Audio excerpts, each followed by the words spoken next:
Seems like there's gonna be a part two to this. But yes, as I was saying, I'm very grateful for Divine for gifting me with my mom, right? Because my mom is not someone who hides stuff, right? My mom tells me her business. She told me what she used to do back in the day, and that's what actually helped me to identify the curse, because I'm like, girl, lady, yo, lady, I've been doing the same thing. And through our relationship, right, and a bonding in this knowledge she was feeding me, because it's not only that, she would tell me things about my grandmother and my great grandmother, which she listened to very intently, and was able to feed me that information. I'm like, no, but there is a pattern with what's going on in our bloodline. And this has this pattern and the information that I gained, right? Through divine guidance, I was able to identify that there is a curse. Sorry guys. I'm back again. Seems like I'm very busy today. To help me to identify the curse. So a little backstory, right? I used to love horror movies. I'm not like impressed anymore, like they're not scary anymore. But I used to have an obsession with horror movies. And I used to watch this movie called Paranormal Activity. And it's about a girl who is being tormented by what she thinks is a ghost. But she brings a priest, oh, spoiler alert by the way, she brings a priest over and someone to help them identify what's actually going on in their lives, because it was her living with her boyfriend.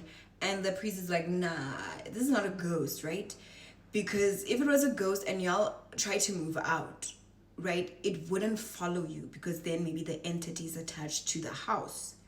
This is something that's following you, meaning that it's actually attached to you. Generational curses, right? And in the second one, it's about her sister, right? And how the generational curse affects her. And what I learned was that, oh, so there is a principality. So when you make a curse, right?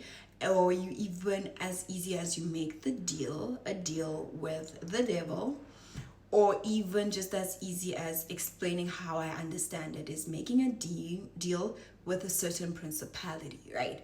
So maybe we go for this line because God is taking along, right? So we're like, nah, I'm broke. I need some money. Oh, you know? And you learn about, okay, there's actually a principality or a demon that is attached to a certain action. It's determined to a certain lifestyle, right?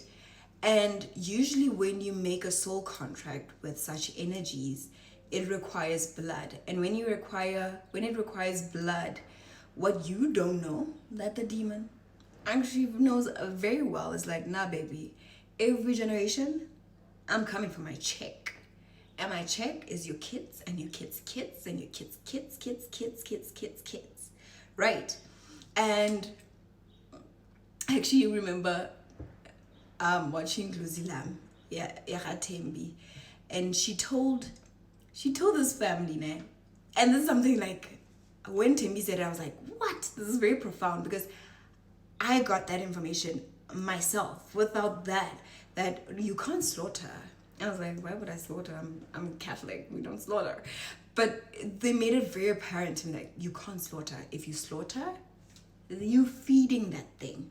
And I heard Tembi telling another family the same thing. And I was like, no, there's a commonality here where we are feeding entities that we are not aware of. And it's easy to not be aware of them because even our parents and forefathers are not aware of what they were bringing into the house, because they were looking at this certain outcome and not thinking about the consequences of their actions. And now there has to be brought through divine action someone who has to break the curse, right? But if you feel this uncomfortability in where you are in life, if you're feeling the stagnancy and and like something is not okay, I'm not sending you to anyone, baby. I don't concur with that. Like, oh, go to my mom. No. My advice will be go down on your knees and pray. You know? Pray. Ask for guidance referring to this or to the stagnancy that you feel.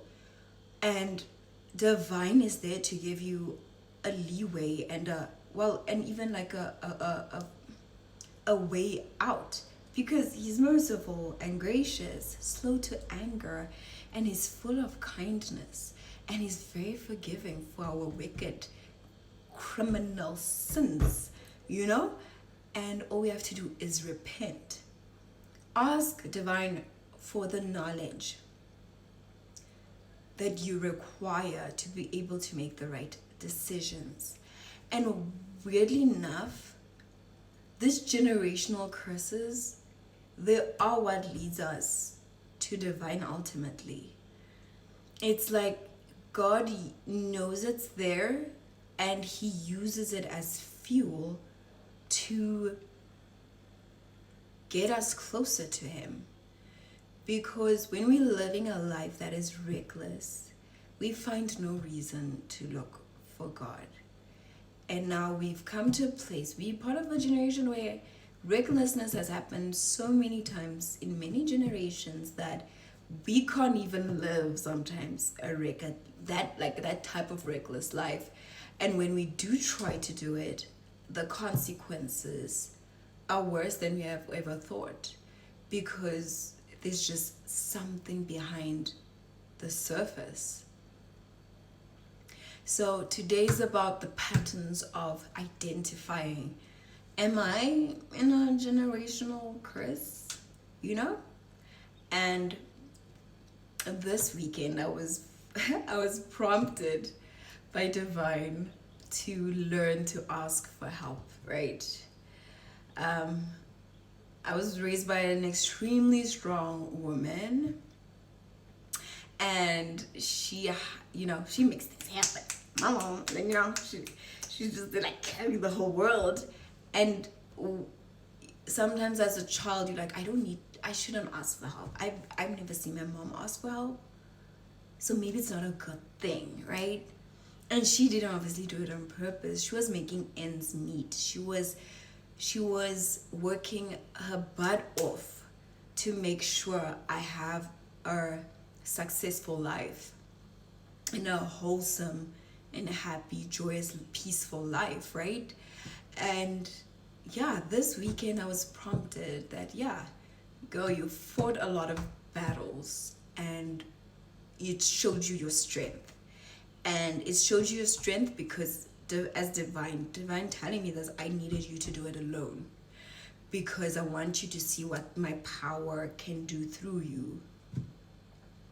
But I've also come to a place where divine is like, but now I'm teaching you to ask for help, because you are no longer, you're no longer alone like you thought alone, like being alone should be, that you're fighting every battle. So learn to ask for help. And I think I'm seeing the importance of also talking to you all about that, because we have to learn to ask for help. As I said, I have the divine spark, so do you. There are places where I fall short, because divine is a collective. And when we're ready to meet him, he wants us in our perfection, right? Where he sees his reflection in you, right? But knowing that you have the ability to ask for help, and he will bring someone or something or whatever it is that you need to get to the other side of whatever you're experiencing. Because we all have that divine spark, and sometimes I'm not a master I'm a master in one thing, but I'm lacking in another, and God is able to send someone who's a master in that, or is even teaching them to be a master in that, to help me. So as a collective, we're here to learn from each other, teach each other, and ask for help, and be genuine in that.